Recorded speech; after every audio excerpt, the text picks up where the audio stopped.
Muito bem, estamos aqui já com o Lucas para que possamos desenvolver a leitura do livro As Leis da Natureza Humana, de Robert Greene.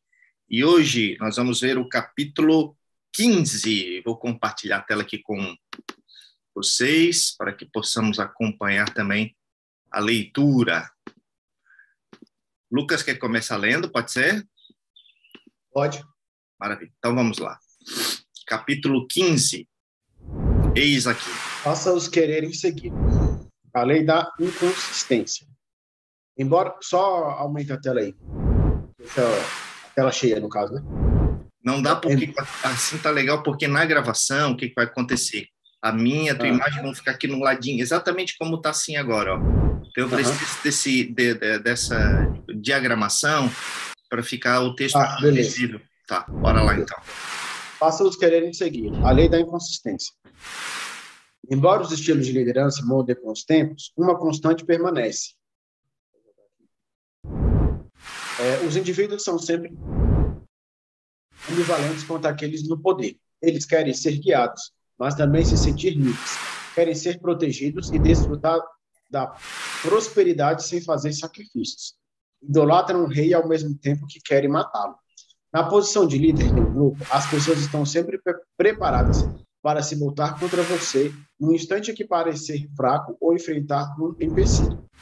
Não sucumba aos preconceitos da época, imaginando que o que você precisa fazer para lhes conquistar a lealdade é dar a impressão de ser igual a eles, ou um amigo.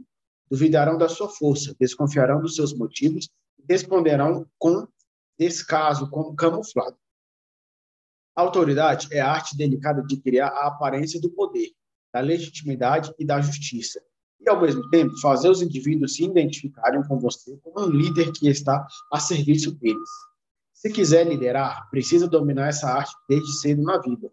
Uma vez que tenha conquistado a confiança dos outros, eles se colocarão ao seu lado e o aceitarão como líder, não importando as más circunstâncias. Muito legal. Então, parece que esse capítulo aqui é sobre liderança, né? Faça-os quererem segui-lo, a lei da inconsistência. E aqui eu vi uma dualidade, uma ambivalência, né? Ao mesmo tempo que, sabe aquela coisa do Maquiavel, né? Entre ser amado e ser odiado, né? Fazer com que as pessoas sintam medo. Melhor você ter medo do que ser amado. Então, assim, aqui ele está sugerindo, parece que os dois, né? Importante ter esses dois aspectos aqui, né? Vamos ver, então. Vamos continuar a leitura. A maldição do merecimento. Na manhã de sábado, de 14 de janeiro de 1559, ingleses de todas as classes e idades começaram a se reunir nas ruas de Londres. Era a véspera da coroação da nova soberana Elizabeth Tudor, então com 25 anos, que passaria a ser conhecida como a Rainha Elizabeth I. Por tradição, o novo monarca sempre conduzia uma procissão cerimonial pela cidade. Para a maioria, seria a primeira vez que veriam Elizabeth. Alguns da multidão estavam ansiosos. A Inglaterra estava em más condições financeiras, o governo bastante endividado. Havia mendigos por todos os lados nas ruas das grandes cidades.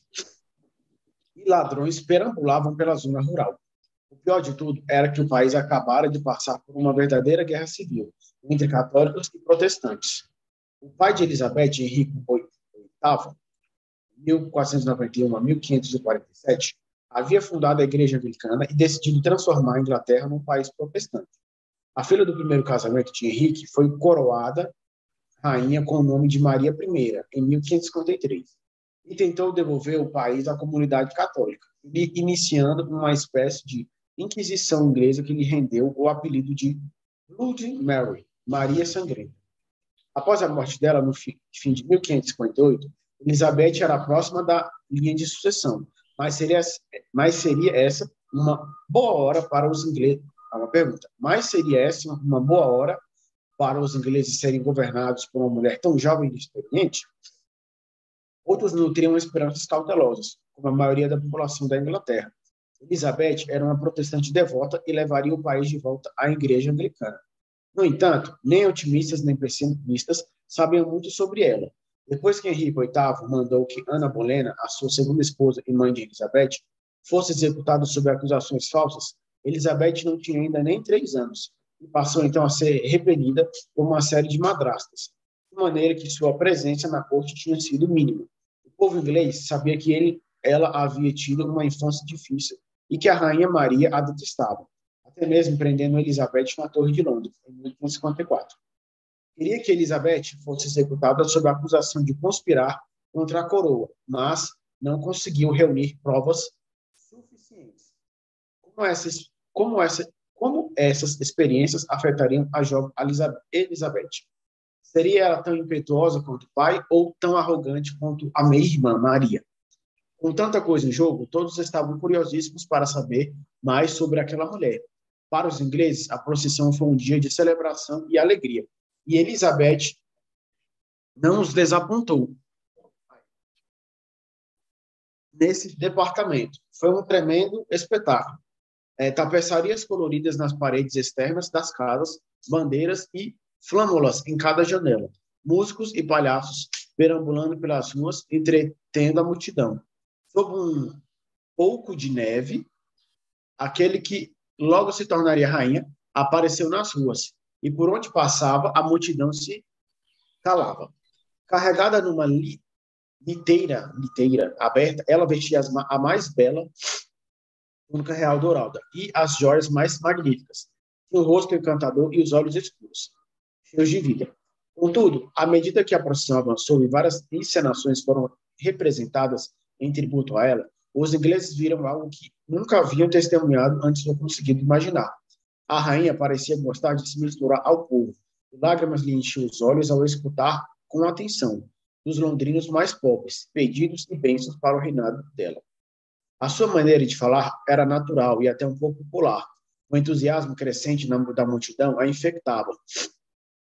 E a afeição dela pelo povo nas ruas era bem evidente. Uma mulher mais velha e bem pobre lhe entregou um ramo seco de alecrim para lhe dar sorte. E Elizabeth o segurou com força o dia inteiro. Uma testemunha escreveu sobre Elizabeth: se algum dia qualquer pessoa teve o dom ou o estilo de conquistar o coração das pessoas, foi essa rainha. Todas as suas habilidades estavam em ação, e cada ação parecia uma ação bem deliberada. Os olhos se voltavam para um, os ouvidos escutavam outro, o julgamento cuidava de um terceiro. Quarto, ela endereçava sua fala. O espírito dela parecia estar em todos os lugares, mas também tão inteiro nela mesma que parecia não poder estar em nenhum outro lugar. De alguns, ela se apiedava, a outros elogiava e a alguns agradecia. Com outros brincava de maneira agradável e inteligente, e distribuindo sorrisos, olhares e graças, e como resultado, as pessoas de novo redobraram a manifestação das suas alegrias, e mais tarde, o mais elevado esforço, encher os ouvidos de todos os homens com exultações desmedidas do seu príncipe. Naquela noite, a cidade de Londres fervilhava com as histórias do dia, em tabernas e lares. Comentários eram ouvidos sobre a presença estranha e eletrizante de Elizabeth. Reis e rainhas apareciam com frequência diante do público, mas cercados de muita pompa e ávidos por manter esta distância. Eles tinham a expectativa de que o povo lhes obedeceria e os veneraria. No entanto, Elizabeth parecia ávida por conquistar o amor do povo. Isso encantou a todos que a viram naquele dia. À medida que a notícia se espalhou pelo país, a afeição pela nova rainha começou a aumentar entre os ingleses, que passaram a ter alguma esperança com relação ao novo reinado. Mike, toca daí. Antes da coroação, Elizabeth informou ao Sir William Cecil que ela o escolheria como seu ministro de confiança. Este, 13 anos mais velho que a rainha, havia servido como um conselheiro importante de Eduardo VI, meio-irmão de Elizabeth, que governava após a morte de Henrique VIII, em 1547, desde os 9 anos de idade até morrer, aos 15. Cecil conhecia Elizabeth desde os 14 anos de idade. Eles tinham interesses intelectuais semelhantes e eram ambos protestantes devotos. Envolviam-se em muitas conversões animadas e possuíam uma relação amigável. De sua sorte, Cecil a entendia bem. Ela era extremamente inteligente, muito culta e falava diversas línguas com fluência. Jogava xadrez frequentemente e ele se impressionou com o estilo paciente dela e a maneira como costumava planejar armadilhas para as peças dele. Cecil sabia que Elizabeth fora educada em um meio ao sofrimento. Ela havia perdido não apenas a mãe quando era criança, mas também a madrasta que mais amava, Catarina Howard, aos 8 anos. Catarina foi a quinta esposa de Henrique, prima de Ana Bolena. Henrique ordenou que ela fosse decapitada sobre acusações falsas de adultério. Cecil também sabia que os poucos meses que Elizabeth passou na Torre de Londres havia tido um efeito traumático sobre ela, já que acreditava que seria executada a qualquer momento. Ela emergiu de todas essas experiências como uma jovem de afabilidade impressionante, mas Cecil sabia que por trás desse exterior, a mulher era determinada, temperamental e até traiçoeira. No entanto, Cecil também tinha certeza de uma coisa: governar não era para mulheres. A rainha Maria I havia sido a primeira mulher a governar de verdade a Inglaterra e se provara um desastre. Todos os ministros e administradores do governo eram homens, e uma figura feminina não aguentaria lidar com a competitividade e agressividade deles, ou dos diplomatas estrangeiros, também homens. As mulheres eram emocionais e instáveis demais. Elizabeth, talvez, tivesse uma mente capaz, mas não detinha a adaptabilidade para a função. Por essa razão, Cecil formulava um plano. Aos poucos, ele e seus comparsas tomariam as rédeas, com a rainha aconselhando, mas seguindo, na maior parte, as instruções dos ministros. E assim que possível, eles a casariam, de preferência com um protestante, e o marido assumiria o comando e governaria como rei. Quase desde o princípio do reinado, porém, Cecil percebeu que esses planos não seriam fáceis de executar. A rainha era obstinada e tinha os seus próprios projetos, de maneira ela não conseguiu deixar de se impressionar. No primeiro dia de Elizabeth na função, ela convocou uma reunião e deixou claro aos futuros conselheiros que sabiam mais do que ela sobre a situação financeira do país. Estava determinada a tomar o governo solvente. Nomeou Cecil como secretário de Estado e passou a se encontrar com ele várias vezes ao dia, não lhe dando tempo para descansar.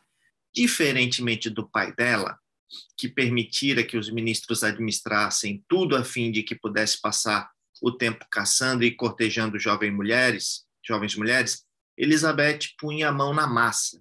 Cecil estava espantado com a quantidade de horas que ela se dedicava ao cargo, trabalhando ainda muito depois da meia-noite.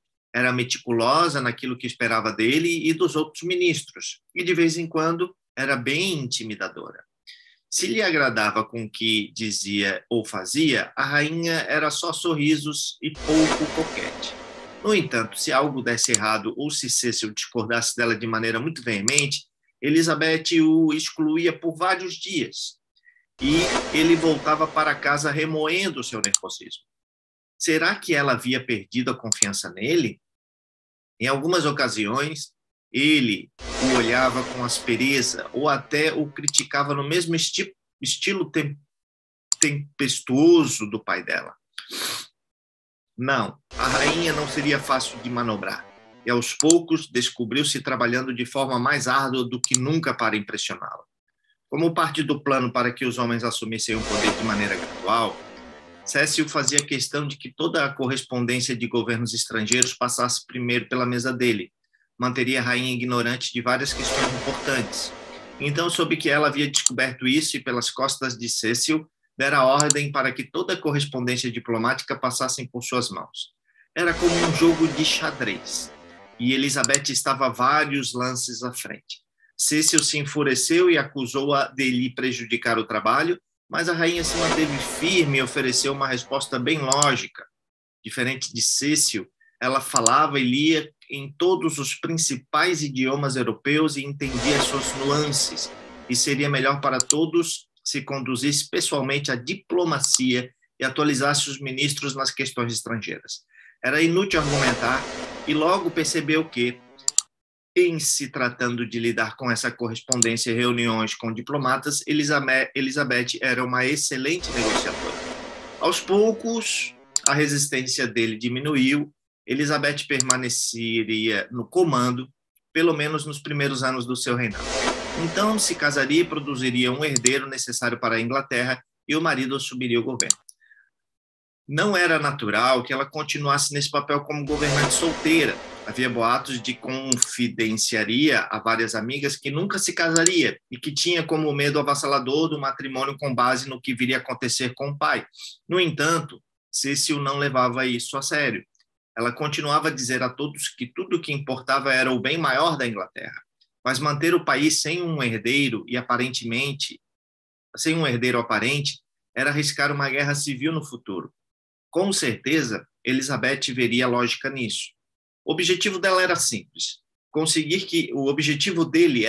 conseguir que a rainha concordasse em se casar com um príncipe estrangeiro a fim de forjar uma aliança que beneficiasse os ingleses em sua situação enfraquecida. De preferência, um príncipe protestante, mas, desde que não fosse um católico fanático, Cecil aprovaria a escolha. Os franceses ofereceram a ela um casamento com o seu rei de 14 anos, o Carlos XIV, e os Habsburgos defendiam a união dela com o arquiduque Carlos da Áustria.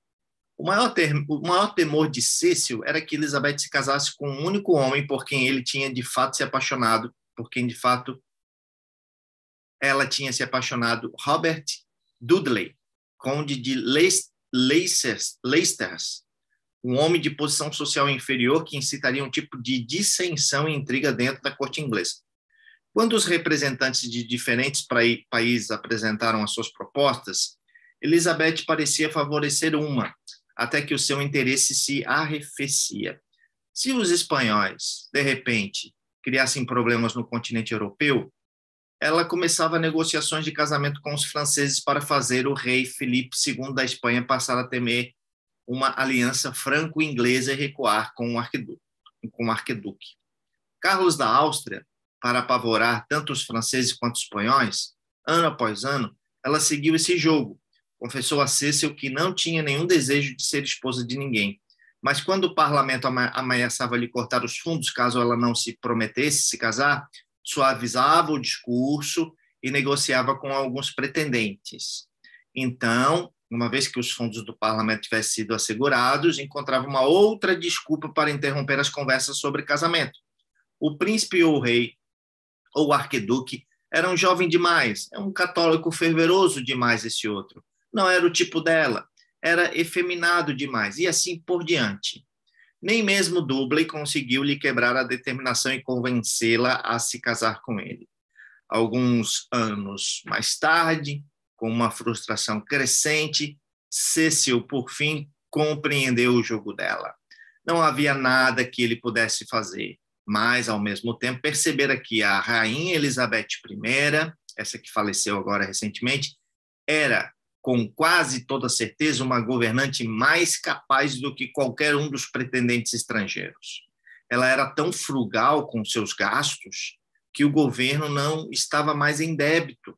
Enquanto a Espanha e a França iam à ruína em guerras sem fins, Elizabeth mantinha com prudência a Inglaterra fora dos conflitos e logo o país passou a prosperar. Embora fosse protestante, tratava bem os ingleses católicos e a amargura quanto às guerras religiosas da década anterior agora quase desaparecera. Nunca houve uma mulher tão sábia quanto a rainha Elizabeth. Ele escreveria mais tarde, com o passar do tempo, acabou desistindo da questão do casamento e o próprio país, aos poucos, se acostumou com a ideia da rainha virgem, casada com os seus súditos. Com o passar do tempo, porém, uma questão continuaria a corroer a afeição do povo pela rainha e até fez Cecil começar a duvidar da competência dela. O destino de Maria Stuart, conhecida como Maria da Escócia, prima de Elizabeth. Maria era uma católica ferrenha, enquanto a maior parte da Escócia se tornava protestante. Maria era próxima da linha da sucessão do trono da Inglaterra e muitos católicos afirmavam que era, na verdade, a rainha por direito. Os próprios escoceses passavam a desprezá-la por causa dos sentimentos religiosos dela, dos casos de adultério e pelo envolvimento aparente do assassino do marido, Lord Dunley. Em 1567, ela foi forçada a abdicar o trono escocês em favor do filho infante, Jaime VI. No ano seguinte, escapou da prisão na Escócia e fugiu para a Inglaterra, submetendo-se à prima. Elizabeth tinha todos os motivos para detestar Maria e mandá-la de volta para a Escócia. Maria era um completo oposto de Elizabeth, egoísta, frívola e imoral. Era uma católica fervorosa e atraía para o seu entorno todos aqueles na Inglaterra e arredores que queriam depor Elizabeth e colocar um católico no trono. Não era de confiança. Contudo, para o horror de Cecil e dos outros conselheiros e do povo inglês, Elizabeth permitiu que a prima permanecesse no país sob uma leve forma de prisão domiciliar. Politicamente, isso não parecia fazer sentido. A decisão enfureceu os escoceses e ameaçou as relações entre os dois países. Quando Maria começou a conspirar em segredo contra Elizabeth e surgiram pedidos de todos os lados para que a primeira fosse executada por traição, a rainha se recusou inexplicavelmente a tomar o que parecia ser a medida racional. Seria aquela apenas um caso de um Tudor protegendo o outro? Será que a Elizabeth teria o precedente de executar uma rainha e o que isso significaria para o seu próprio destino? De qualquer forma, isso a fazia parecer fraca e egoísta, como que se o que importasse fosse proteger uma rainha como ela. Então, em 1986, Maria se envolveu no plano mais audacioso para assassinar Elizabeth, o que a teria tornado rainha da Inglaterra. Maria tinha o apoio secreto do Papa e da Espanha. E havia agora provas incontroversas no envolvimento dela na conspiração. Isso ultrajou o povo, que imaginava muito bem a guerra civil sangrenta que se seguiria caso o plano tivesse ido adiante. Dessa vez, a pressão sobre Elizabeth foi grande demais. Não importava o que Maria tivesse sido rainha, ela tinha de ser executada. Mesmo assim, Elizabeth hesitava. Um julgamento condenou Maria, mas Elizabeth não se convenceu a assinar a sentença de morte. Para Cecil e aqueles na corte que a viam todos os dias, a rainha jamais parecera tão perturbada. Por fim, em fevereiro do ano seguinte, cedeu à pressão e assinou a sentença de morte. Maria foi decapitada no dia seguinte. O país irrompeu em celebrações. Cecil e outros ministros suspiraram aliviados. Não haveria mais nenhuma conspiração contra Elizabeth, o que tornaria a falta de um herdeiro mais fácil de tolerar. Apesar do erro aparente ao lidar com a situação, o povo inglês a perdoou logo. Ela provara que era capaz de colocar o bem do país acima das considerações pessoais, e a relutância que demonstrara no início apenas tornou a decisão final ainda mais heróica. O rei Filipe II da Espanha conhecia Elizabeth havia muitos anos, tendo sido casado com a meia-irmã dela, a rainha Maria I. Quando esta prendeu Elizabeth na Torre de Londres, Filipe conseguira suavizar a postura de esposa e libertar Elizabeth, a quem considerava bastante encantadora e admirável inteligência. Com o passar dos anos, porém, ele começou a temê-la e a detestá-la. Ela era o principal obstáculo aos seus objetivos de restabelecer a dominância do catolicismo e teria de humilhá-la. Na opinião dele, ela não era a rainha legítima da Inglaterra. Ele começou a infiltrar padres jesuítas no país da rainha para que espalhassem a fé católica e, em segredo, fomentassem uma rebelião. Uau! Construiu a sua marinha e fez preparações furtivas para o que seria conhecido como a empreitada da Inglaterra, uma invasão gigantesca que subjugaria a ilha e restauraria o catolicismo. A execução de Maria da Escócia foi só uma gota, estava na hora da invasão. Felipe sentiu uma confiança suprema no sucesso da empreitada. Com o tempo, estudara a sua grande rival, Elizabeth era ardilosa e esperta, mas tinha uma enorme desvantagem: era mulher. Sendo assim, não estava preparada para liderar uma guerra. De fato, ela dava a impressão de ter medo de um conflito armado, sempre negociando e encontrando uma maneira de evitá-lo. Nunca prestava muita atenção às forças armadas. A marinha inglesa era relativamente pequena, com navios não tão grandes e poderosos quanto os belos galeões espanhóis. A armada inglesa era bem patética em comparação com a da Espanha. E Filipe tinha o ouro do Novo Mundo para ajudá-lo a financiar o esforço de guerra.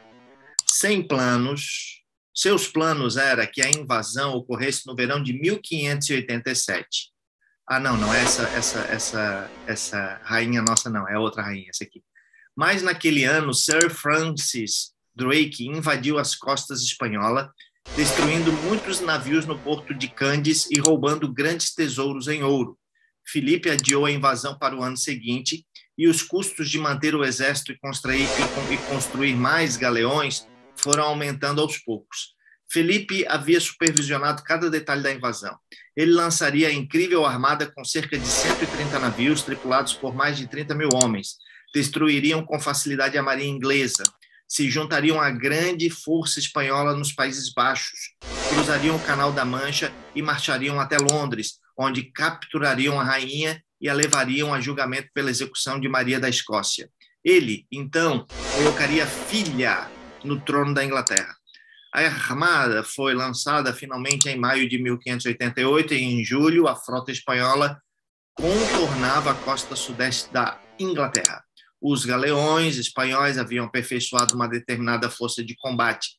Eram tão grandes que conseguiam se aproximar dos navios inimigos, atacar e abordá-los com um verdadeiro exército. Contudo, nunca tinha entrado em batalha com os navios ingleses, bem menores e mais rápidos, com canhões de longo alcance e em águas muito mais turbulentas do que as do mar Mediterrâneo. Eles não se deram bem. Em 27 de junho, a armadura ancorou em Calais, a poucos quilômetros de onde o exército espanhol aguardava. No meio da noite, os ingleses enviaram 5 brulotes não tripulados, embarcações carregadas de madeira inflável e piche, em direção aos galeões ancorados. Com os ventos fortes da noite, o fogo se espalhou com rapidez de navio em navio. Os galeões espanhóis tentaram se reagrupar, mas longe da costa, mas permaneceram numa formação dispersa, o que levou alvos fáceis para tiros de canhões dos rápidos navios ingleses. Quando o vento mudou a direção, de novo, os espanhóis foram forçados a recuar para as regiões mais tempestuosas do Mar do Norte, tentando contornar a Inglaterra e recuar para a Espanha. Perderam a maioria dos navios e mais de 20 mil soldados espanhóis morreram. Os ingleses não perderam nenhum navio e sofreram apenas 100 fatalidades. Olha só. Oi? Não, pode continuar. Foi uma das vitórias mais desiguais da história militar. Para Filipe, foi o momento mais humilhante da sua vida. Ele se retirou para o seu palácio, onde se fechou por meses, contemplando o desastre. A armada havia deixado a Espanha completamente falida e, nos anos que seguiam, a Inglaterra prosperaria, enquanto a Espanha se tornaria uma potência de segunda categoria. De alguns modos, Elizabeth fora mais esperta do que ele. Para os outros líderes europeus que a odiavam, ela agora parecia invencível e uma governante ainda mais temida. O Papa Sisto V, que a excomungara e abençoar a armada espanhola, agora exclamava: vejam só como ela governa bem. É apenas uma mulher, senhora somente de meia-idade, e, no entanto, se fez temida pela Espanha, pela França e pelo Império, por todos. Agora surgia na Inglaterra um verdadeiro culto à Rainha Virgem. Ela era chamada de Sua Sagrada Majestade. Vislumbrá-la cavalgando por Londres ou passeando em sua barca no rio Tamisa era como era uma experiência religiosa. Um grupo, porém, se proveu menos suscetível a essa aura poderosa, a nova geração de homens jovens que enchiam a corte real. Para eles, Elizabeth mostrava os sinais da idade. Eles lhe respeitavam as realizações, mas a viam como uma figura de mãe dominadora. A Inglaterra era uma potência em ascensão. Esses jovens mereciam ter o seu nome reconhecido no campo de batalha e, dessa forma, receber a aclamação do povo. Entretanto, Elizabeth os frustrava de maneira constante. Ela se recusava a financiar uma campanha de larga escala para eliminar Filipe ou para ajudar os franceses na luta contra os espanhóis. Acreditavam que ela estava cansada e que era hora de aquela geração animada e masculina liderar a Inglaterra. E o jovem que simbolizava esse novo espírito era Robert de Valois, o segundo conde de Essex.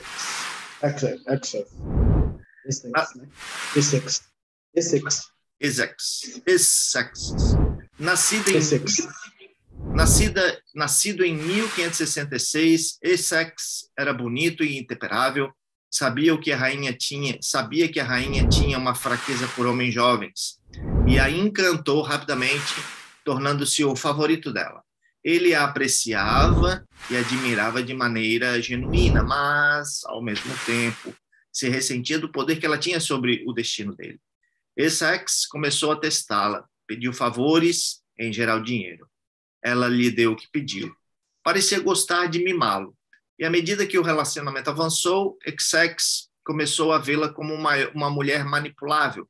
Começou a criticá-la com bastante audácia na frente de outros cortesãos, e a rainha o deixou impune.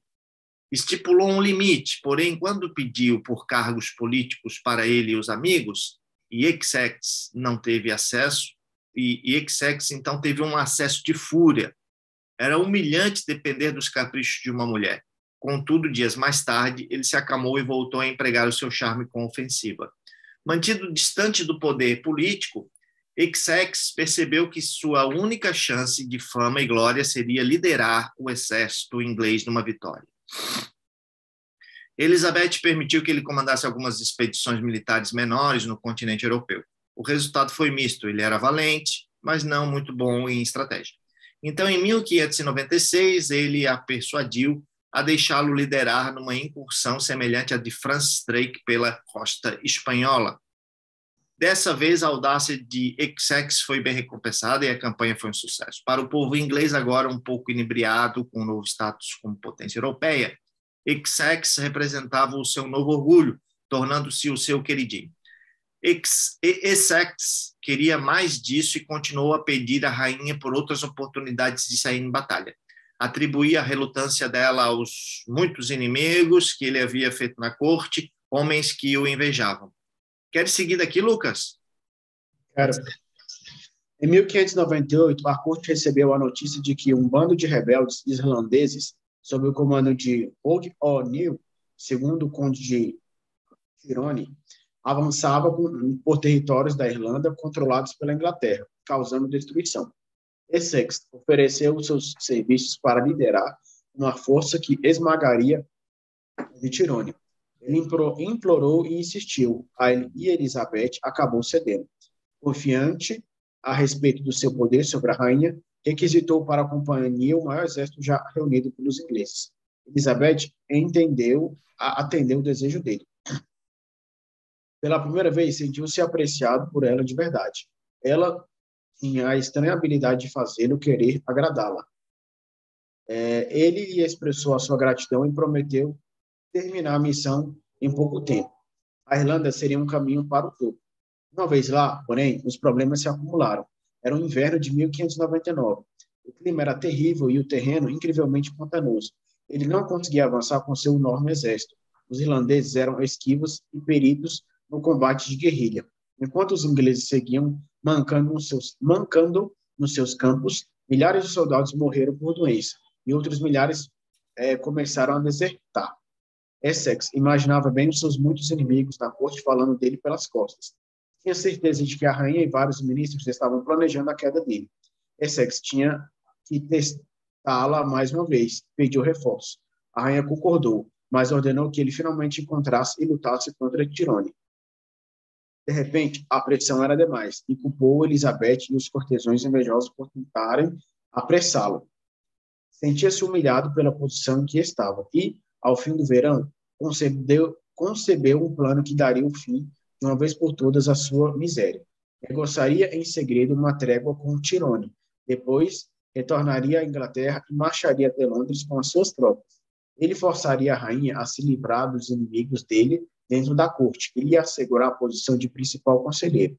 Seria enérgico, mas respeitoso quanto à posição dela. Vendo em pessoa e com as tropas dele, a rainha, por certo, cederia. Após uma rápida marcha pela Inglaterra, ele apareceu de súbito certa manhã, com o uniforme coberto de lama, nos aposentos de Elizabeth. A rainha, pega de surpresa e não sabendo que ele estava ali, para prendê-la e iniciar um golpe de Estado, manteve a compostura. Ela lhe ofereceu a mão para que ele a beijasse. Ele disse que lhe disse que conversaria sobre a Irlanda mais tarde naquele dia. A tranquilidade dela o deixou perplexo. Não era o que ele esperava. Ela tinha um tipo estranho de poder sobre ele. De algum modo, a situação havia se invertido, e Essex concordou em adiar a conversa para aquela tarde. Em poucas horas, viu-se capturado pelos soldados dela e colocado em prisão domiciliar. Contando com a sua influência sobre a rainha e como ela o havia perdoado diversas vezes, ele lhe escreveu cartas e mais cartas, desculpando-a por suas ações. Ela não respondeu. Isso nunca tinha acontecido antes, o que o assustou. Por fim, em agosto de 1600, ela o libertou. Grato por isso e planejando seu retorno, ele lhe pediu apenas um favor: lhe restaurasse o monopólio que antes possuía sobre a venda de vinhos doces da Inglaterra. Estava terrivelmente endividado e essa era sua principal fonte de renda. Para o grande desapontamento dele, Elizabeth se recusou a atender ao seu pedido. Ela estava planejando alguma jogada, tentando lhe ensinar uma lição ou domá-lo, mas isso jamais aconteceria. A rainha havia ido longe demais. Essex se retirou para sua casa em Londres e juntou ao seu redor todos os nobres descontentes da Inglaterra. Ele os lideraria numa marcha até a resistência da rainha e tomaria o país. Previa que milhares de ingleses que ainda o adoravam adeririam à causa dele e inflariam o tamanho das suas tropas. No início de fevereiro de 1601, pôs o plano em ação. Para o seu horror absoluto, os londrinos permaneceram em casa e o ignoraram. Percebendo a imprudência da iniciativa, os outros soldados logo desertaram. Vendo-se sozinho para todos os efeitos, recuou à própria casa. Sabia que era o fim para ele, mas pelo menos manteria a atitude desafiadora. Naquela tarde, os soldados chegaram para prender Essex. Elizabeth arranjou um julgamento rápido. Ele foi declarado culpado de traição. Dessa vez, a rainha não hesitou em assinar a sentença de morte.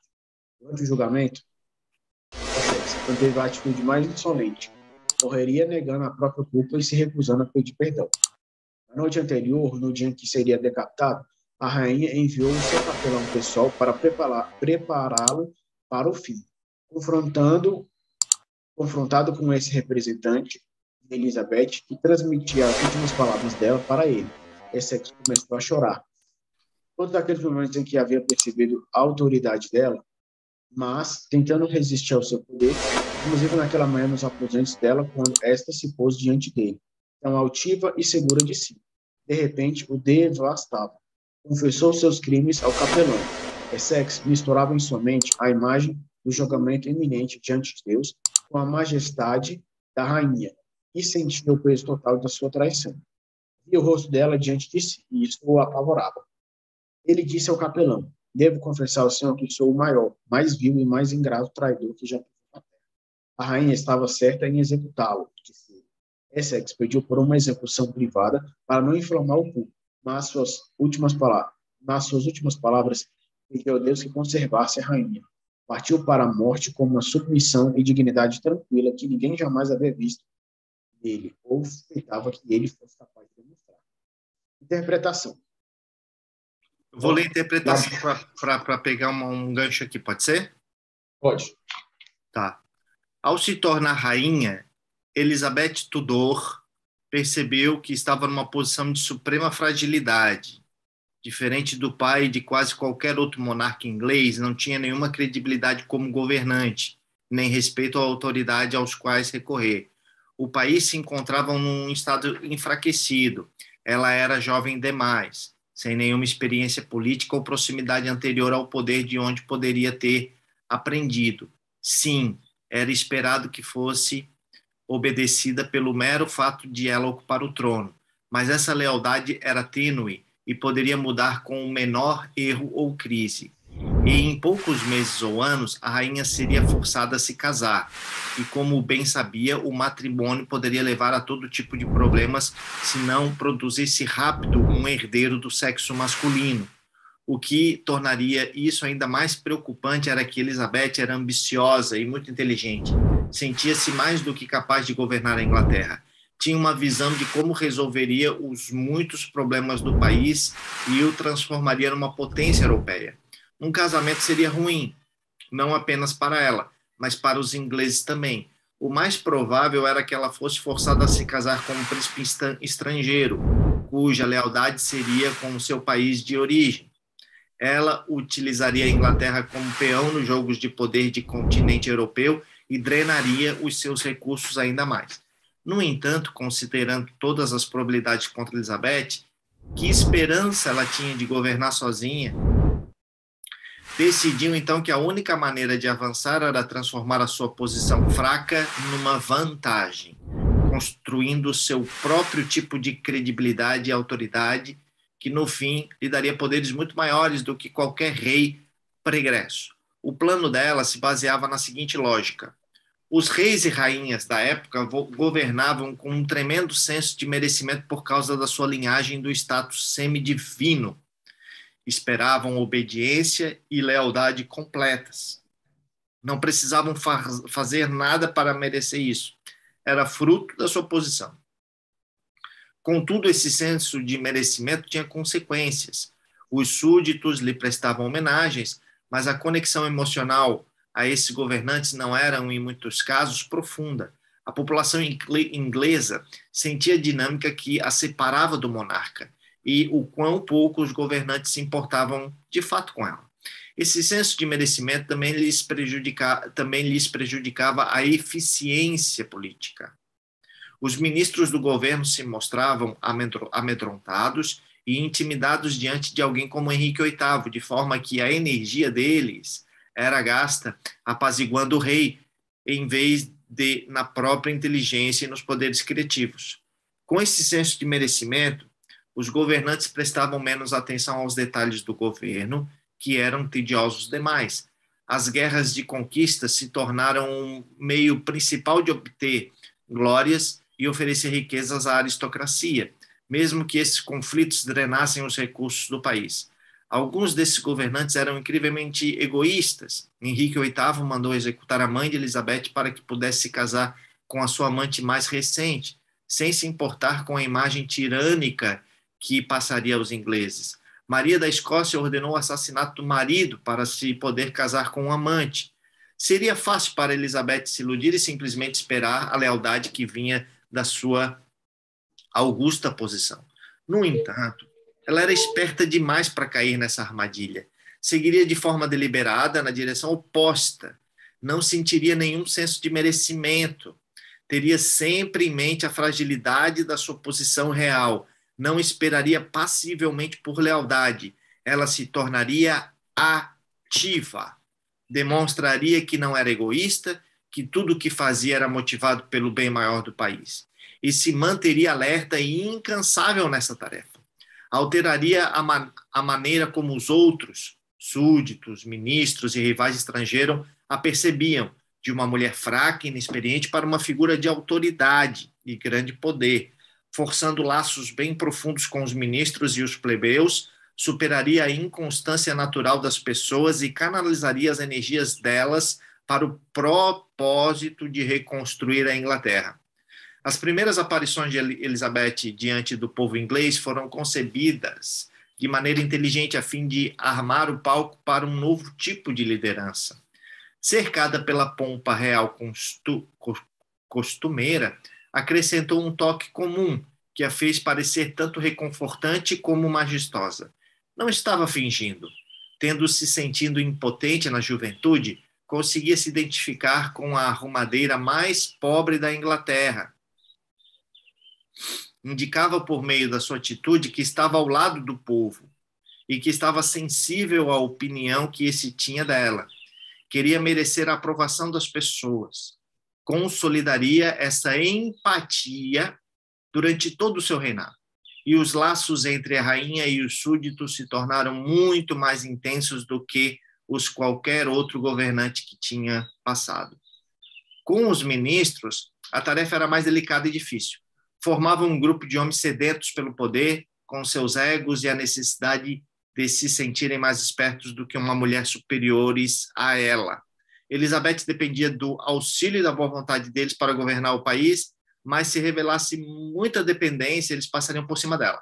Assim, desde os primeiros dias do seu reinado, deixou claro o seguinte: ela só se importava com negócios, trabalharia mais do que todos eles, reduziria os gastos da corte, sacrificando a própria renda no processo, e todas as atividades tinham de ser destinadas a erguer a Inglaterra do buraco em que haviam caído.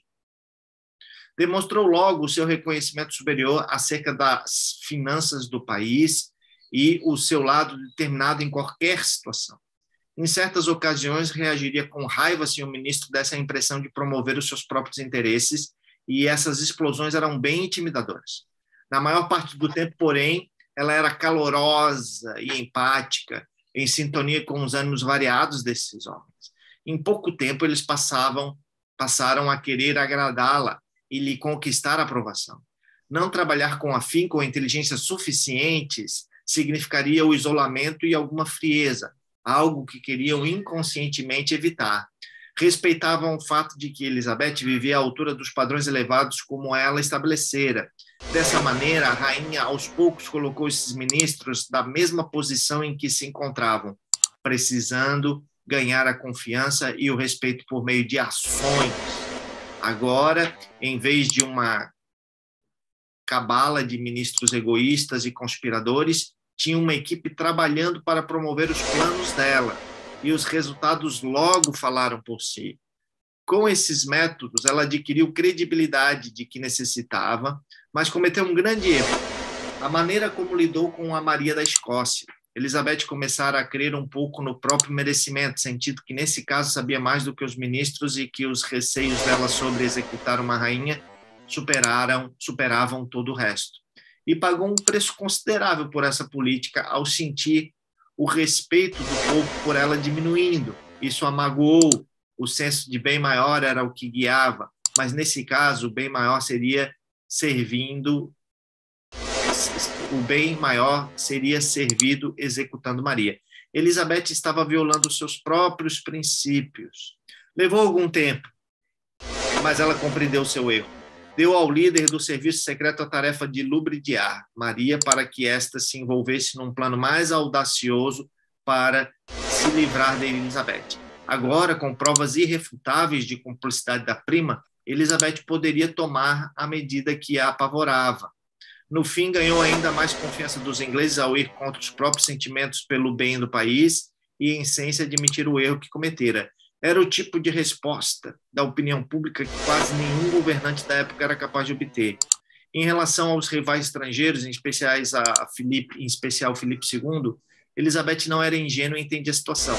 Nada que ela houvesse feito merecia qualquer medida de respeito ou trégua das incessantes conspirações para se livrar dela. Eles a desrespeitavam por ser uma rainha solteira e uma mulher que parecia temer conflitos e guerras. Em geral, ela ignorava tudo isso e se mantinha fiel à missão de assegurar as finanças da Inglaterra. No entanto, quanto à invasão ao país era iminente, sabia que era hora de finalmente se provar como a grande estrategista que era, e se aproveitaria do fato de que Filipe subestimava a astúcia e tenacidade dela. Se a guerra era necessária, ela a conduziria de forma mais econômica e eficiente possível. Investiu grandes somas na criação do sistema de espiões mais complexos da Europa, o que lhe permitiu saber de antemão os planos da Espanha para a invasão, inclusive a data de partida dos navios. Com esse conhecimento, contratou e custeou um exército no último minuto, poupando enormes quantias de dinheiro. Financiou os ataques de Sir Francis Drake às costas da Espanha e os galeões do mar. Isso lhe permitiu enriquecer o tesouro da Inglaterra e atrasar o lançamento da Armada Espanhola, o que tornou tudo mais caro para Filipe. Quando parecia certo que o lançamento ocorria em poucos meses, ela rapidamente construiu a Marinha Inglesa, encomendando navios menores e mais rápidos, mais baratos de fabricar em grande quantidade e bem adaptados aos mares ingleses. Ao contrário de Filipe, deixou a estratégia de batalha nas mãos dos almirantes, mas fez uma exigência.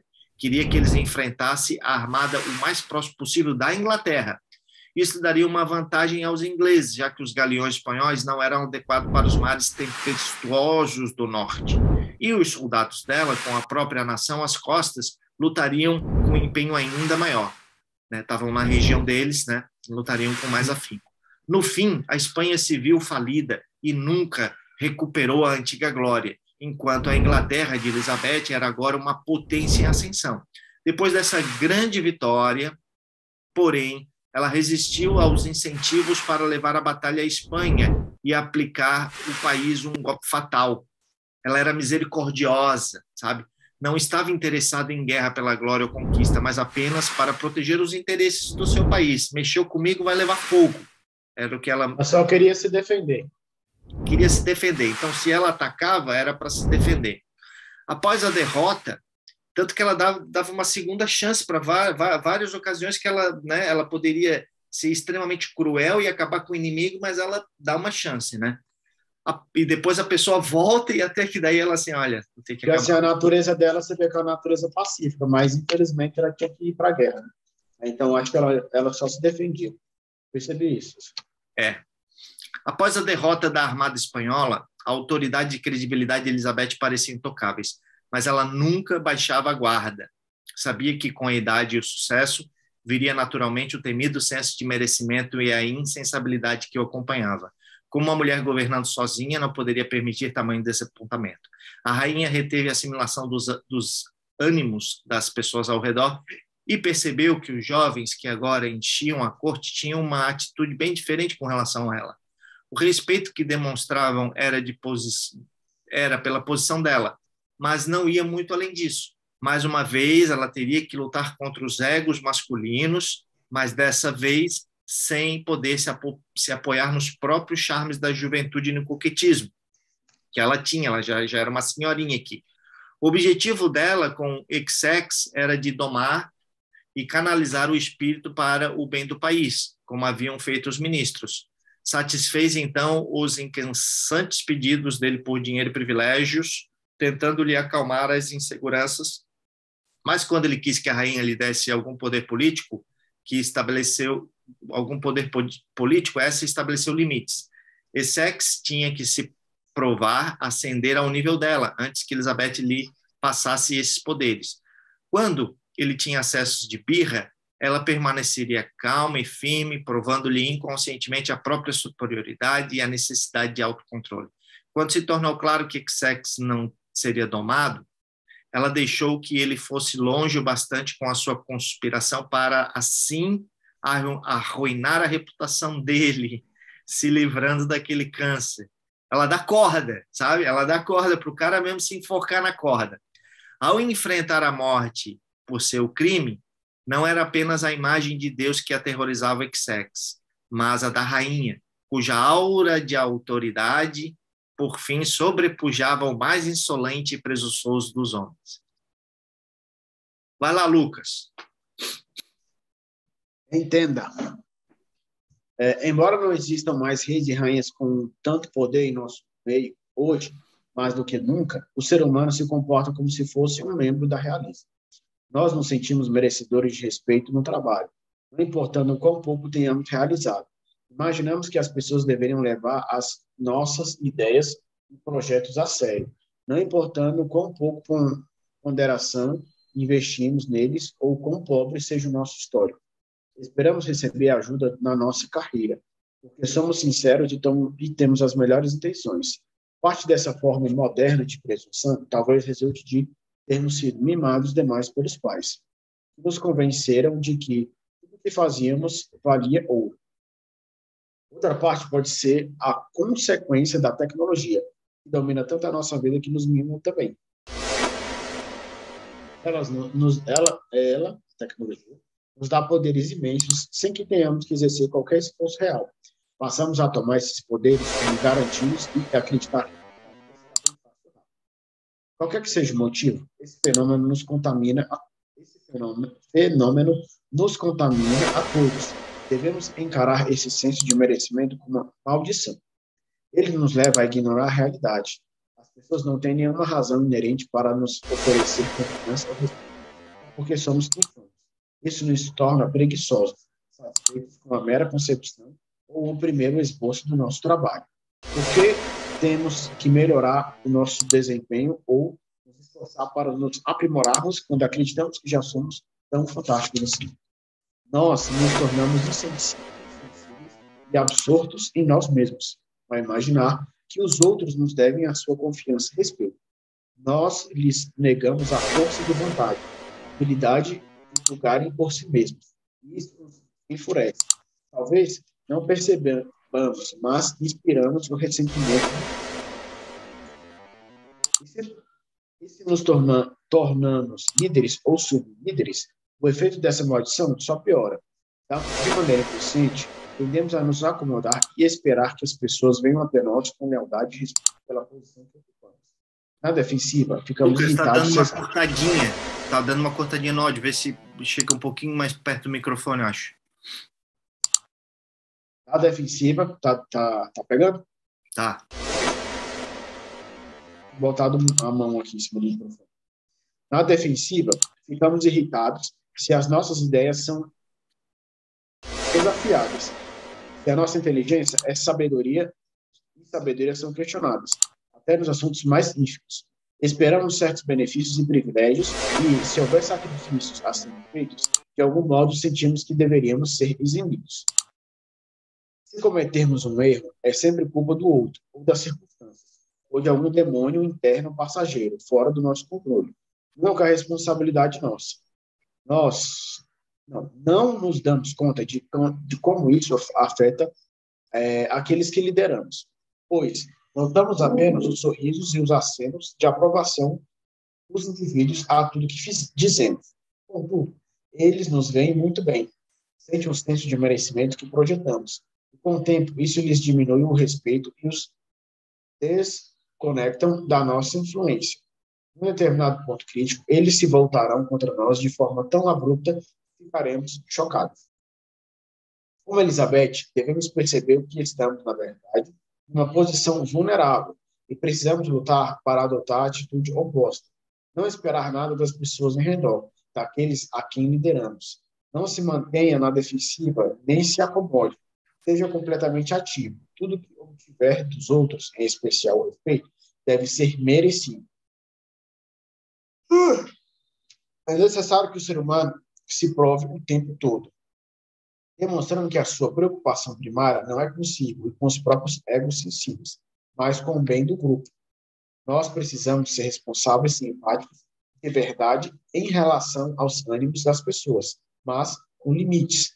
Temos de ser severos e impiedosos com os que promovem os seus próprios interesses. Se praticarmos o que pregamos, trabalhando com mais afinco do que os demais, sacrificando os nossos interesses pessoais, se necessário, e respondendo por todos os erros. A nossa expectativa será de que os mesmos membros do grupo sigam o nosso exemplo e se provem também. Com essa atitude, notaremos um efeito bem diferente. As pessoas se abrirão à nossa influência. Quando nos movemos na direção delas, elas se moverão na nossa e vão querer conquistar a nossa aprovação e respeito. Com essa conexão emocional, seremos perdoados com mais facilidade pelos erros cometidos. A energia do grupo não será desperdiçada em brigas incessantes e conflitos de egos, mas direcionada para o cumprimento de metas e a realização de grandes iniciativas. Ao obter esses resultados, formaremos uma aura de autoridade e poder que só crescerá com o tempo. O que dizemos e fazemos parecerá carregar um peso maior e a nossa reputação nos precederá. Mike, pelo que eu percebi aqui, é questão de liderança, né? Ele fala assim, como é que o líder ele deve se comportar. Para ele, que ele fala que o respeito e a admiração, ela tem que ser merecidos, né? Exatamente. Então, meritocracia. meritocracia. Não é uma coisa que você tem que impor, mas você tem que merecer. Geralmente, como é que você conquista o respeito e o merecimento das outras pessoas? É com o seu bom trabalho. Porque, no caso, aí você está falando, quando ele demonstra que ele é um líder preocupado com um grupo, não só com ele, com o ego dele, com as coisas dele, não. Ele se preocupa com o bem do grupo. Aí o grupo percebe que ele está, digamos assim, o líder está jogando no mesmo time que eles. E aí, automaticamente, o respeito vem e a admiração. Eu penso assim, como se fosse um presidente da República. Ele É, está lá só para roubar o nosso dinheiro, só para gastar, andar de jatinho particular, ninguém vai gostar dele. Agora, se ele está lá como presidente, tudo bem que ele está gastando nosso dinheiro, está andando de jatinho particular, mas ele está fazendo um bom trabalho para o país, esse líder vai ser admirado. Mais ou menos é. por aí. No caso do nosso presidente, né, quem paga os voos é ele mesmo que tem que pagar, entendeu? E existe ainda uma lei que faz com que ele não possa voar em avião público, em linha comercial, ele tem que voar no particular. E imagina os gastos desse presidente, né, que está tendo pessoalmente, sem usar o dinheiro público, ele poderia usar o dinheiro público e não usa. Ele que custeia todos esses custos de ir para lá e para cá, isso sem falar na defesa que ele tem que ter por lei também. Então, ele está tendo gastos enormes e do bolso dele. Mas o que eu queria falar com relação a isso é que contra fatos não há argumentos, né? Com resultado, né? Então, o presidente está mostrando vários resultados, né? Ontem foi o dia do agronegócio, porra, show de bola, transposição das águas do Rio São Francisco. Então, assim, ó, poderíamos elencar aqui 50 fatos do governo, do presidente, que são fatos. Então, contra fatos não há argumentos. E o que a Rainha Elizabeth mostrava? Ela mostrava competência, ela não mostrava só a questão do poder dela por uma coisa de ascensão. Magnetismo pessoal, né? Ela Ela mostrava uma questão, mostrava não, eu tenho competência, competência. eu sou eficaz, eu sei governar, né? E num momento em que existia muita discriminação pela mulher, de que a mulher não poderia isso, não poderia aquilo, porra, imagina a década de 50, né? Então ela deu um exemplo, né, de governo, de administração, financeiramente falando também, porque ela secou e ela encheu os cofres, ela secou as despesas e as dívidas e encheu, evitando uma guerra com um, evitando uma guerra com outro, porque uma guerra é uma coisa extremamente onerosa, gasta-se milhões e milhões com fogos e com armas e com soldados, né? Então ela era muito perspicaz, muito inteligente e muito superior a muitos ministros ali que estavam ali com ela, né? É. Vamos ver a frase do Xenofonte? Agora, você leu ou leio? Lê aí para terminar isso aqui, aí eu pego em seguida, já que vai começar um novo tópico aqui. Tá. Essa é a estrada para a obediência da compulsão. No entanto, há um caminho mais curto para um objetivo mais nobre, a obediência da vontade. Quando os interesses da humanidade estão em jogo, ela obedecerá com alegria um homem que acreditar ser mais sábio do que ela. Você pode comprovar isso em todos os aspectos. Veja como o doente implora ao médico que lhe diga o que fazer, como a tripulação de um navio inteiro escuta o comandante. Pô, altas frases, hein? Aqui o É, poder que tem um líder, né? A influência que tem um líder. Ela tinha uma influência muito grande sobre o povo ao mostrar empatia, né? O povo se identificava com ela. A gente vê isso em muitas estratégias hoje de candidatos que é se mostrar popular, aquele famoso pastelzinho na feira, ou seja, para criar empatia com o povo, num tempo que nem existia voto. Hoje se faz isso por causa de voto. Ela era de uma linhagem de transmissão de poder. Não existia essa eu, coisa eu de acho que a líder, né, tem uma palavrinha que define o líder, competência. competência. Uhum. Quando ele é competente, as pessoas vão. É igual ele falou aqui, ó, como é que as pessoas no navio escutam o comandante? É Uma porque pessoa que assim, ó, está doente, existe, sabe, uma tendência de as pessoas quererem serem comandadas. As pessoas elas querem um líder, elas querem o comando, a direção. Me diz para onde que eu vou, por favor. E é esse o papel de um rei, de um presidente, para onde que a nação vai. Ela tinha isso muito bem desenvolvido, né? O senso de é, direção. Essa é a estrada para a obediência da compulsão. No entanto, há um caminho mais curto para um objetivo mais nobre, a obediência da vontade. Quando os interesses da humanidade estão em jogo, ela obedecerá com alegria o homem que acreditar ser sábio do que ela, mais sábio do que era. ser mais sábio do que ela. Você pode comprovar isso em todos os aspectos. Veja como um doente implora ao médico que lhe diga o que fazer, como a tripulação de um navio inteiro escuta o comandante. Xenofonte. Maravilha. Vamos então agora para as chaves da natureza humana. Nós, seres humanos, gostamos de acreditar que as emoções que sentimos são simples e puras. Amamos certas pessoas e odiamos outras. Respeitamos e admiramos esse indivíduo e não sentimos nada além de desdém por aquele outro. A verdade é que isso quase nunca é o caso. É um fato fundamental da natureza humana que as nossas emoções são quase sempre ambivalentes, raramente puras e simples. Sentimos amor e hostilidade ao mesmo tempo, ou admiração e inveja. Essa ambivalência, que eu percebi desde o começo lá do texto que eu falei, por a questão de ser amado ou odiado, né? Isso ocorre simultaneamente em nós. Essa ambivalência começou na nossa infância e estabeleceu o padrão para o resto da nossa vida. Se os nossos pais eram relativamente atenciosos e carinhosos, recordamos aquela fase com ternura, com um período dourado. O que nos esquecemos de maneira conveniente é de que, até com os pais, assim tendemos a nos ressentir da nossa dependência em relação ao amor e ao cuidado deles. Em alguns casos, nos sentimos sufocados. Desejamos afirmar a nossa força de vontade, mostrar que seríamos capazes de nos sustentar sozinhos. A dependência excessiva da atenção deles poderia levar a uma ansiedade tremenda quando a nossa vulnerabilidade se eles partissem. Por isso é inevitável que sintamos alguma hostilidade e desejo de desobedecer junto com a afeição. Sabe, é como se fosse um anjinho e um diabinho brigando o tempo todo, né? Com coisas boas e coisas negativas. Coisas boas, o ser humano tem essa questão, né? Caso os genitores não tenham sido bons e carinhosos, mais tarde nós nos ressentiremos e nos lembraremos apenas da frieza deles e da nossa antipatia atual. Contudo, esqueceremos que na infância tendíamos a fazer vista grossa desses traços negativos e encontrar maneira de amá-los apesar de como nos tratavam, e de algum modo nos culpar por não lhes merecer o afeto. Considerando o fato de que dependíamos dele para a nossa sobrevivência, sentir que não se importavam teria incitado ansiedade demais. Misturados aos momentos de raiva e frustração estavam os sentimentos de necessidade e amor. Assim, quando uma emoção nos dominava na infância, outra jazia por baixo, num subtom ambivalente contínuo. Como adultos, vivenciamos uma ambivalência similar com os nossos amigos e parceiros íntimos, em especial se nos sentirmos dependentes deles e vulneráveis.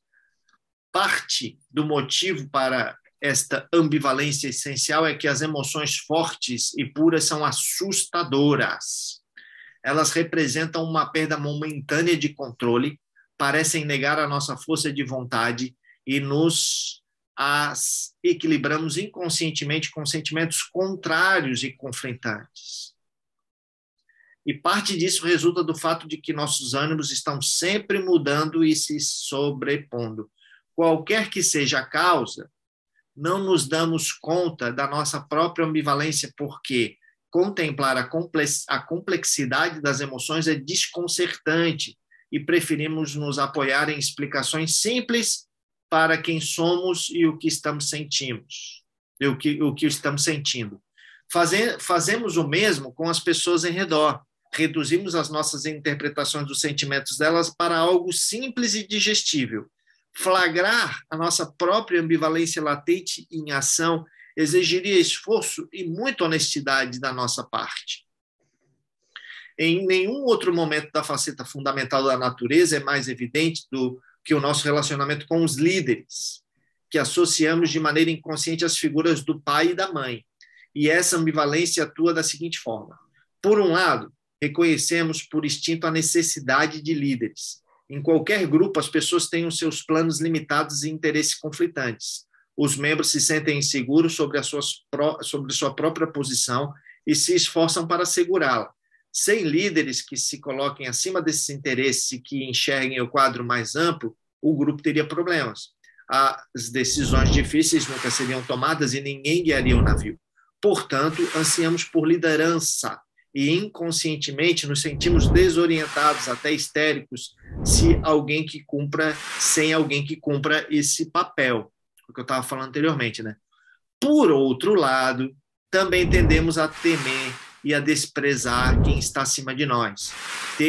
Tememos que os que estão no poder se sentirão tentados a utilizar os privilégios da posição para acumular mais poder e se enriquecer, uma ocorrência bem comum.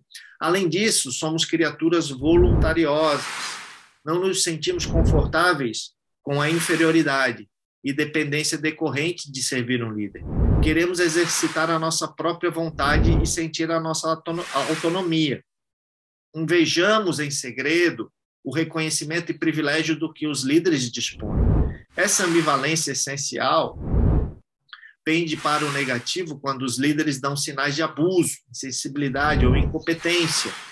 Ou seja, na primeira brecha, por isso que o líder não pode dar nenhuma brecha, o povo vai atacar, os ministros vão atacar, sabe? Porque eles estão só esperando aquela brecha ali, porque eles são invejosos, né?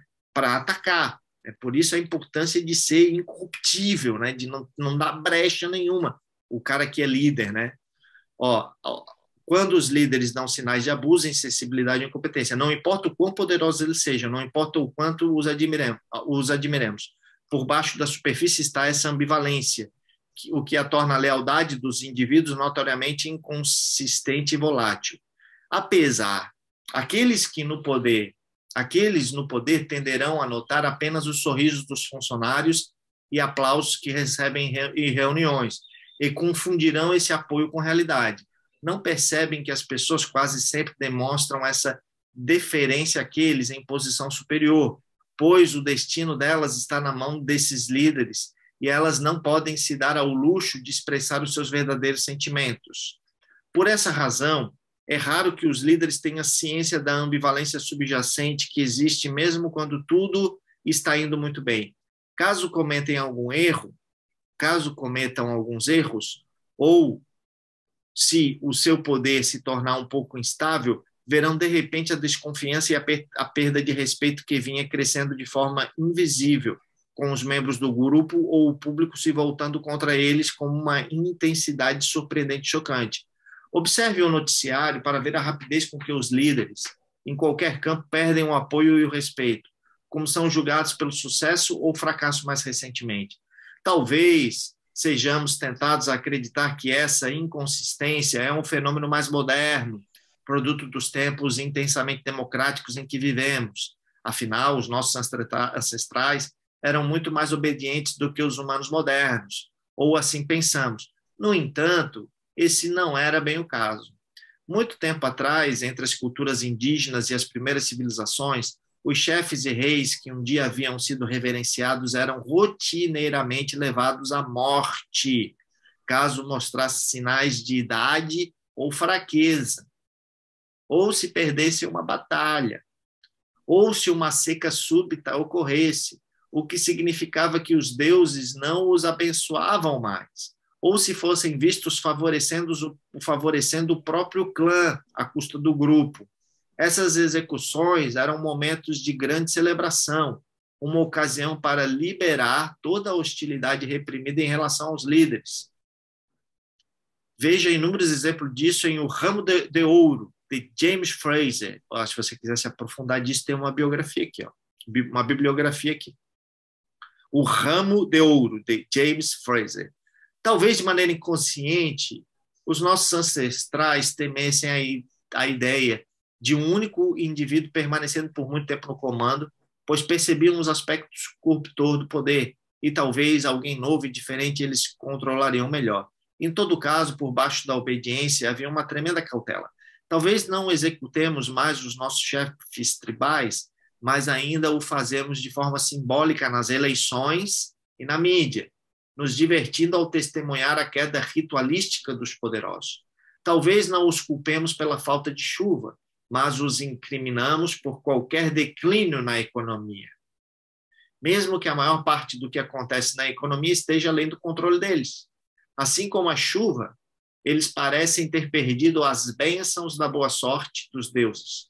No que diz respeito à nossa ambivalência e desconfiança, não mudamos tanto quanto imaginamos.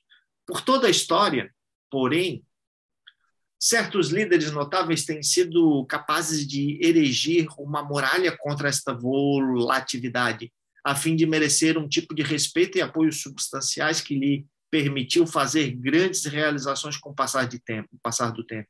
Pense em Moisés, ou no imperador Asoka, da antiga Índia, ou em Péricles, veja o capítulo 1, ou no general Cipião africano, ou na rainha Elizabeth I.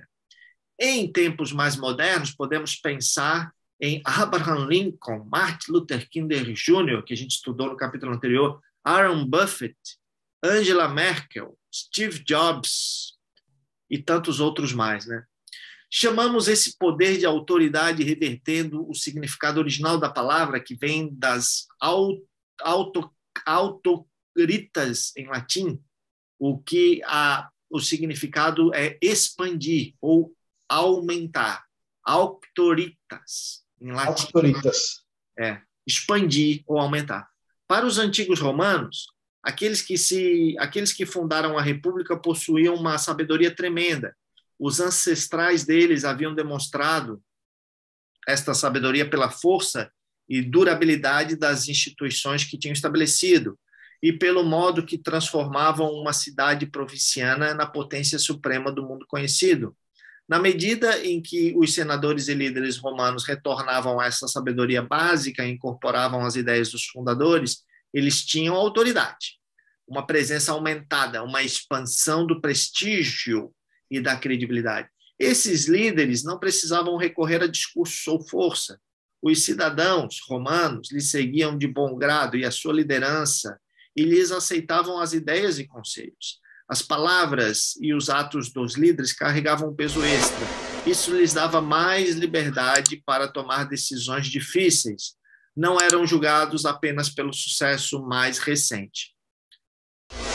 Quer tocar aqui, a partir daqui, Lucas? Os romanos eram notórios. Ou eu toco mais um pouquinho? Deixa eu ver como é que tá aqui. Vamos lá. Aqui, ó. Eu toco. Vai lá. Os romanos eram notórios por serem recalcitrantes e desconfiados em relação àqueles do poder. A política deles podia desgringolar com facilidade numa guerra civil, o que aconteceu de fato em diversas ocasiões. Os líderes que enxudavam a autoridade eram uma maneira de controlar essa combatividade, de fazer realizações, de manter um grau de unidade. Isso exigia que esses líderes incorporassem os ideais mais elevados, que transcendiam a mesquinhez da vida política. Esse modelo romano, que representa uma aderência a um propósito, continua a ser o ingrediente essencial para todas as formas verdadeiras de autoridade. E é assim que precisamos atuar se quisermos estabelecer essa autoridade no mundo de hoje. Antes de tudo, devemos entender a tarefa fundamental de qualquer líder, fornecer uma visão de longo alcance. Ver o quadro global, trabalhar para o bem maior do grupo e manter a sua unidade. É isso que as pessoas desejam nos seus líderes. Temos que evitar a impressão de sermos interesseiros ou indecisos. Mostrar sinais disso incitará a ambivalência. Um quadro mais amplo deveria consumir o nosso pensamento. Com base nessa visão, é preciso estabelecer metas primárias e guiar o grupo em direção a elas, tornando-nos mestres desse processo visionário, por meio da prática e da experiência. Espera aí, esse parágrafo ele pulou. Vamos ler de novo aqui, ó, o foco no futuro. O foco no futuro e no quadro mais amplo deveria consumir muito do nosso pensamento. Com base nessa visão, é preciso estabelecer metas práticas e guiar o grupo em direção a elas, tornando-nos mestres nesse processo visionário, por meio da prática e da experiência. Ao mesmo tempo, porém, é necessário ver a liderança como um relacionamento dinâmico com aqueles que estão sendo liderados. É preciso entender que é inconsciente o efeito do nosso menor gesto nos indivíduos. Por isso, é essencial prestar enorme atenção à nossa atitude, ao tom de estabelecemos. Temos que nos sintonizar aos ânimos mutáveis dos membros do grupo, e nunca assumir que contamos com o apoio deles. A nossa empatia deve ser visceral. Precisamos sentir quanto estão perdendo o respeito por nós, como parte dessa dinâmica. É fundamental entender que, quando mostramos o nosso respeito e confiança pelos que estão abaixo de nós, esses sentimentos fluem de volta para nós. Todos se abrem à nossa influência.